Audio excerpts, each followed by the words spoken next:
How to use charts and graphs for analysis in Money Manager. In today's video, I'll show you how to use charts and graphs in the Money Manager app.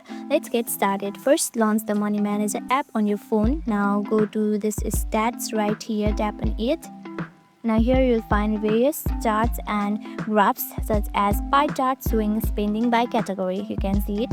Expenses pie chart is here, and tap on this income to see the income pie chart. Okay, now tap on this budget.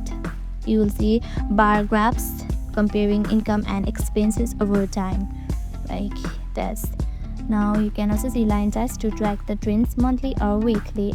Now you can also filter the data by day, week, month or custom date range to focus on the period you want to analyze. From here, look for the weekly like this, or you can also look for annually like this. Go to stats and you can look for weekly from here. And that's it. Using charts and graphs in Money Manager makes managing your finances simple and visual. If you found this helpful, please like, subscribe and tap the notification bell for more tips and tutorials. Thank you for watching, and I'll see you in the next video.